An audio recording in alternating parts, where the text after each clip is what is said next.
بسم اللہ الرحمن الرحیم۔ پیارے دوستو، آج کی ویڈیو میں آپ کے لیے ہجرت مدینہ کا منظر اور پس منظر پیش کیا جائے گا۔ ہجرت کے آغاز سے لے کر مدینہ منورہ میں نبی صلی اللہ علیہ وسلم کی تشریف آوری تک مکمل نقشہ اس ویڈیو میں کھینچا جائے گا۔ ہجرت کے یہ حالات و واقعات آپ کے جذبہ ایمانی میں حرارت پیدا کر دینے والے ہیں۔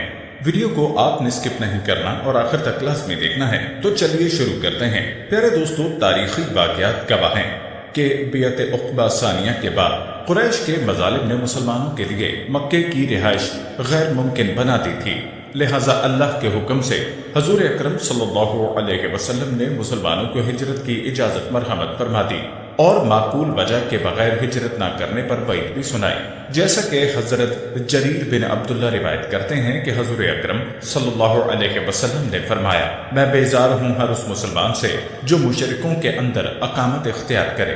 اسی طرح سمرہ بن جندب سے روایت ہے کہ رسول اکرم صلی اللہ علیہ وسلم نے فرمایا، مشرکوں کے ساتھ سکونت مت رکھو اور نہ ان کے ساتھ مل جل کر رہو، جو ایسا کرے گا وہ انہی کے مثل ہوگا۔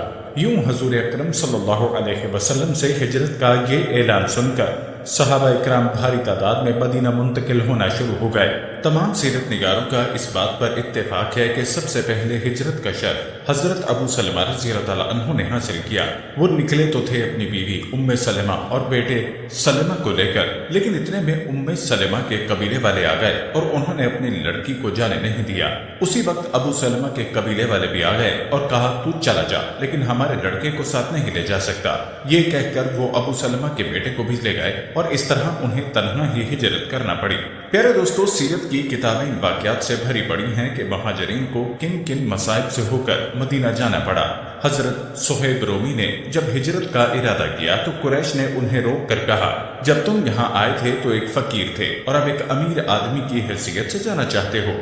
اس پر صہیب رومی نے اپنا سارا مال ان کے حوالے کر دیا اور ان کے عوض اپنے لیے ہجرت کا راستہ خرید لیا۔ مفسرین کے مطابق قرآن حکیم کی اس آیت کا حوالہ انہی کی طرف ہے۔ ترجمہ آیت، اور انسانوں میں سے ایک ایسا ہے جس نے رب تعالیٰ کی رضا جوئی کی خاطر اپنے آپ کو بیچ دیا۔ اسی طرح جب حضرت عمر اور حضرت عیاش نے ہجرت فرمائی تو مکے سے ایک سازشی وفد ان کے پیچھے روانہ ہوا جو ابو جہل اور حارث بن حشام پر مشتمل تھا۔ یہ لوگ جا کر عیاش سے ملے اور کہا، تمہاری والدہ کا حال ابتر ہے اور اس نے قسم کھا لی ہے کہ جب تک تم سے نہ ملے گی سر کے بال نہ سنوارے گی اور چلچلاتی دھوپ میں کھڑی رہے گی۔ حضرت عمر رضی اللہ تعالیٰ عنہ نے انہیں سمجھایا کہ یہ ایک سازش ہے، تم ان کے پھندے میں آ گئے تو یہ تمہیں اپنے دین سے پھیر دیں گے۔ لیکن عیاش کے ذہن میں ایک چیز یہ بھی تھی کہ وہ واپس جا کر اپنا کچھ مال نکال لائیں۔ عمر رضی اللہ تعالیٰ عنہ نے پیشکش کی کہ میں اس سے زیادہ مال رکھتا ہوں، تم مجھ سے آدھا لے لو، مگر عیاش نہ مانے۔ اس پر حضرت عمر نے کہا کہ اچھا، اگر یہی طے ہے تو میری اونٹنی لے جاؤ، یہ تیز رفتار ہے، جہاں کوئی اندیشہ محسوس ہو بھاگ نکلنا۔ مگر مکی سازشیوں نے راستے میں ایسی چال چلی کہ اصیل اونٹنی سے فائدہ اٹھانا بھی عیاش کے بس کا نہ رہا اور ان کی مشقیں کس لی گئیں۔ اہل وفد جب مکہ پہنچے تو انہوں نے لوگوں سے کہا، دیکھو، یوں علاج کرو اپنے عقل کے ماروں کا جیسا ہم نے کیا ہے۔ دوستو، یاد رہے کہ تمام صحابہ کرام نے خفیہ طریقے سے ہجرت فرمائی سوائے حضرت عمر رضی اللہ تعالیٰ عنہ کے۔ حضرت علی سے روایت ہے کہ جب حضرت عمر نے ہجرت کا ارادہ کیا تو گردن میں تلوار لٹکائی، کندھے پر کمان ڈالی، ہاتھ میں چند تیر لیے، کمر میں نیزہ لگایا اور خانہ کعبہ کی طرف گئے۔ حضرت عمر نے 7 بار اطمینان سے کعبے کا طواف کیا۔ اس وقت قریش کے بڑے بڑے سردار خانہ کعبہ میں موجود تھے۔ اس کے بعد حضرت عمر ایک جگہ کھڑے ہو گئے اور فرمایا، چہرے بد شکل ہو جائیں، اللہ تعالیٰ ان دشمنوں کی ناک نیچی کر کے رہے گا۔ جو شخص بھی چاہتا ہے کہ اس کی ماں اس پر روئے، اس کے بچے یتیم ہو جائیں اور اس کی بیوی بیوہ ہو جائے تو وہ مجھ سے اس وادی کے باہر آ کر ملے۔ حضرت علی رضی اللہ تعالیٰ عنہ فرماتے ہیں، کسی نے بھی ان کا پیچھا کرنے کی جرت نہیں کی۔ اس کے بعد ہجرت کرنے والے مسلمانوں کا ایک سلسلہ قائم ہو گیا اور مکے میں صرف حضور صلی اللہ علیہ وسلم، حضرت ابو بکر صدیق اور حضرت علی کے علاوہ صرف وہی باقی بچا جسے ہجرت سے روکنے کے لیے قید کر لیا گیا ہو، یا مریض ہو، یا کسی اور معذوری کی وجہ سے نہ جا سکا ہو۔ دوستو، قریش دیکھ رہے تھے کہ مسلمان آہستہ آہستہ اپنے لیے ایک نیا مرکز تیار کرنے میں کامیاب ہو رہے ہیں، اس لیے انہوں نے دارالندخ میں فوراً ایک مجلس بلائی جس میں قریش کے سرکردہ لوگ شامل تھے۔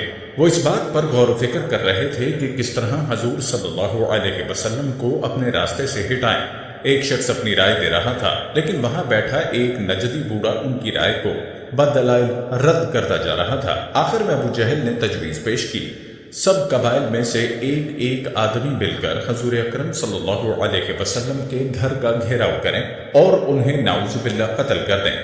لہٰذا سب کا اسی پر اتفاق ہوا۔ ادھر حضرت جبرائیل علیہ السلام نے بذریعہ وحی آپ صلی اللہ علیہ وسلم کو ہجرت کی اجازت پہنچا دی اور یہ بھی کہا کہ آج کی رات آپ صلی اللہ علیہ وسلم اپنے بستر پر نہ سوئیں۔ ہجرت کی اجازت پا کر دوپہر کو حضور صلی اللہ علیہ وسلم حضرت ابوبکر صدیق رضی اللہ تعالیٰ عنہ کے گھر گئے اور پہلے دریافت کیا کہ گھر میں کوئی غیر آدمی تو نہیں۔ جب اطمینان ہوا کہ حضرت ابوبکر صدیق اور ان کی دونوں بیٹیوں حضرت عائشہ اور حضرت اسما کے سوا اور کوئی نہیں ہے، تو آپ صلی اللہ علیہ وسلم نے فرمایا مدینے کی طرف ہجرت کا حکم نازل ہو گیا ہے۔ حضرت ابوبکر صدیق نے عرض کیا کہ رفیق سفر کون ہوگا؟ تو حضور اکرم صلی اللہ علیہ وسلم نے فرمایا تم میرے رفیق سفر ہو۔ یہ سن کر حضرت ابوبکر صدیق جوش مسرت میں رونے لگے۔ حضرت عائشہ صدیقہ فرماتی ہیں تب مجھے پہلی بار یقین ہو گیا کہ انسان غم میں ہی نہیں بلکہ خوشی میں بھی روتا ہے۔ اس کے بعد حضرت عائشہ صدیقہ بیان کرتی ہیں ہم حضور صلی اللہ علیہ وسلم اور حضرت ابوبکر صدیق کے لیے ہجرت کا سامان تیار کرنے لگے۔ حضور اپنے مکان میں آئے اور رات کا انتظار کرنے لگے۔ اسی رات مشرکین کا آپ کو قتل کرنے کا منصوبہ تھا۔ حضور صلی اللہ علیہ وسلم نے رات ہوتے ہی حسب وحی حضرت علی کو اپنی بستر پر سلایا اور امانتیں بھی ان کے سپرد کی تاکہ وہ انہیں ان کے وارثوں تک پہنچائیں۔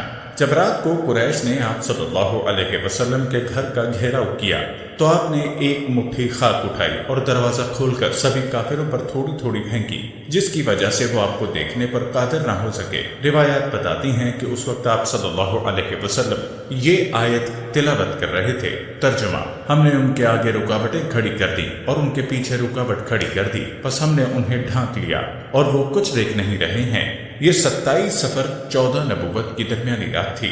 حضور صلی اللہ علیہ وسلم اپنے مکان سے نکل کر حضرت ابوبکر صدیق کے گھر تشریف لے گئے اور وہاں سے پچھواڑے کی ایک کھڑکی سے نکل کر دونوں نے باہر کی راہ لی تاکہ طلوع فجر سے پہلے پہلے وہ نکل جائیں۔ آپ کے علم میں اضافے کے لیے بتاتے چلیں کہ حضرت ابن عباس رضی اللہ تعالیٰ عنہ فرماتے ہیں کہ آپ صلی اللہ علیہ وسلم کی ہجرت کا روز دوشنبہ تھا۔ آپ کی ولادت باسعادت کا دن بھی دوشنبہ تھا۔ آپ کے مکے سے مدینے کا ہجرت کا دن بھی دوشنبہ، آپ کے مدینے میں داخلے کا دن بھی دوشنبہ اور آپ کا یوم وفات بھی دوشنبہ تھا۔ پیارے دوستو، ادھر صبح جب قریش حضور اکرم صلی اللہ علیہ وسلم کے گھر کے اندر داخل ہوئے تو انہوں نے وہاں حضرت علی کو موجود پایا، جنہیں دیکھ کر وہ حیران رہ گئے۔ انہوں نے حضرت علی سے حضور اکرم کے بارے میں دریافت کیا۔ حضرت علی سے کوئی حتمی جواب نہ پا کر قریش حضرت ابوبکر صدیق کے گھر گئے۔ دروازے پر آواز دی، اسما بنت ابی بکر باہر نکلی۔ ابو جہل نے پوچھا کہ تیرا باپ کہاں ہے؟ انہوں نے جواب دیا کہ مجھے ان کے بارے میں کوئی خبر نہیں۔ یہ سن کر ابو جہل نے اس زور سے تماچا مارا کہ ان کے کان کی بالی نیچے گر گئی۔ وہ سب وہاں سے آگے بڑھے، چاروں طرف حضور صلی اللہ علیہ وسلم کو ڈھونڈا لیکن ناکام ہوئے۔ بالآخر 100 اونٹ کا انعام بھی مقرر کر دیا۔ حضور صلی اللہ علیہ وسلم چونکہ جانتے تھے کہ قریش پوری جاں فشانی کے ساتھ ان کی تلاش میں ہوں گے اور جس راستے پر سب سے پہلے ان کی نظر اٹھے گی وہ مدینے کا وہ کاروانی راستہ ہوگا جو شمال کے رخ پر جاتا ہے، اس لیے آپ نے وہ راستہ اختیار کیا جو اس کے بالکل الٹ تھا، یمن جانے والا راستہ جو مکے کے جنوب میں واقع ہے۔ اس راستے پر تقریباً 5 میل کا فاصلہ طے کرنے پر دونوں آفتاب و ماہتاب ایک غار تک پہنچے جو غار ثور کے نام سے مشہور ہے۔ یہ غار ایک مشکل چڑھائی والے پہاڑ پر واقع ہے۔ یہاں پتھر بھی بکثرت ہے جس کی وجہ سے حضور صلی اللہ علیہ وسلم کے پاؤں زخمی ہو گئے۔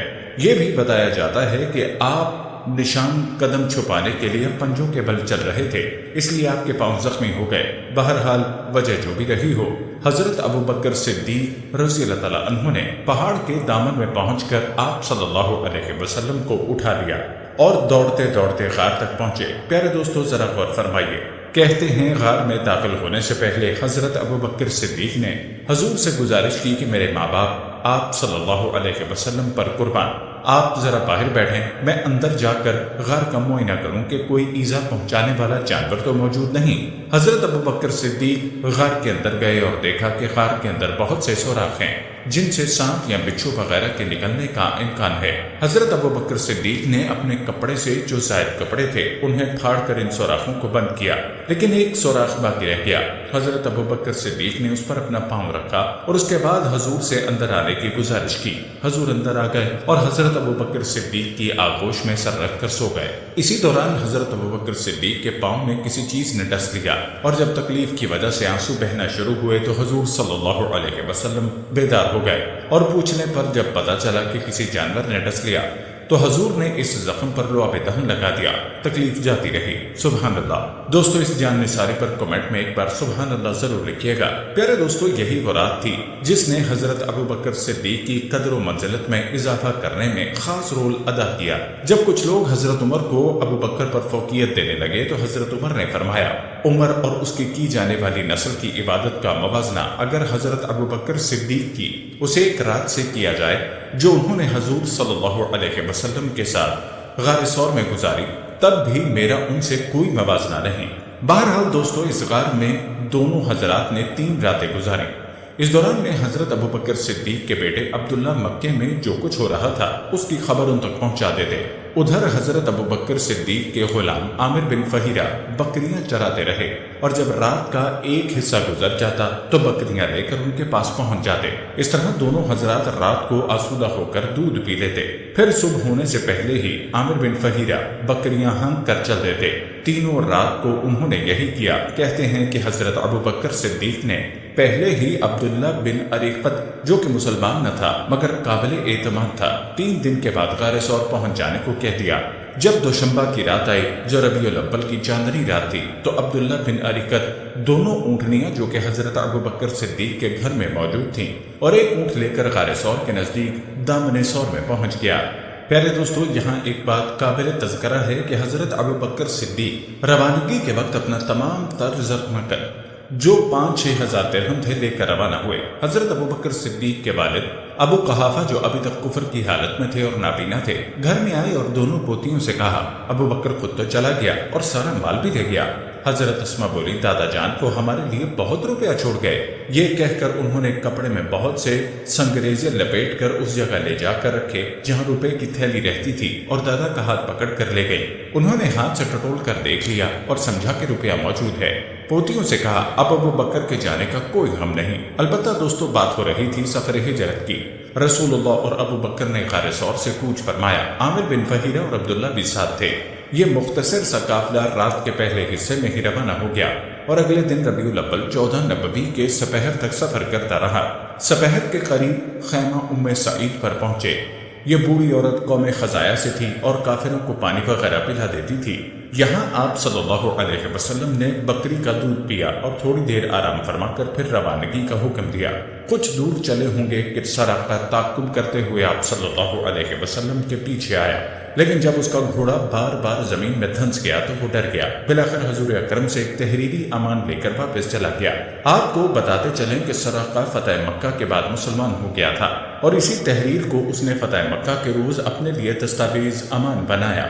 حضرت اسما فرماتی ہیں کہ غار ثور سے ہجرت کے بعد ہمیں کچھ معلوم نہیں تھا کہ رسول اللہ صلی اللہ علیہ وسلم کہاں ہیں اور کس حال میں ہیں۔ پیارے دوستو روایات بتاتی ہیں کہ مکہ سے حضور اکرم صلی اللہ علیہ وسلم کی روانگی کی خبر کئی روز پہلے مدینے پہنچ چکی تھی، اس لیے انصار مدینہ روزانہ صبح سے دوپہر تک بستی سے باہر نکل کر آپ صلی اللہ علیہ وسلم کے انتظار میں کھڑے رہتے اور پھر مایوس ہو کر واپس چلے جاتے۔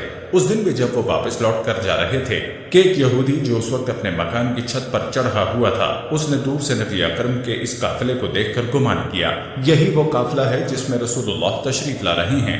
چنانچہ اس نے زور سے آواز دی کہ اے گروہ عرب، اے دوپہر کو آرام کرنے والوں، تمہارا مطلوب تو یہ آن پہنچا۔ آواز سنتے ہی لوگ اپنے گھروں سے باہر نکل آئے اور تمام قوہ میں جوش مسرت کا ایک شور مچ گیا۔ حضرت ابوبکر صدیق نے اس غرض سے کہ خادم اور آقا میں تمیز ہو سکے حضور کے اوپر ایک چادر سے سایہ کیا۔ حضور اکرم نے مختلف روایات کے مطابق قباء میں کل 4 دن یا 10 دن سے زیادہ قیام فرمایا اور اسی دن مسجد قباء کی بنیاد رکھی اور اس میں نماز بھی پڑھی۔ پیارے دوستو، ہم یہ امید کرتے ہیں کہ آپ کو ہماری آج کی یہ ویڈیو ضرور پسند آئی ہوگی۔ اگر آپ کو ہماری آج کی یہ ویڈیو پسند آئی ہے تو سب سے پہلے اسے لائک کریں اور اپنی رائے کا اظہار کمنٹ سیکشن میں لازمی کریں۔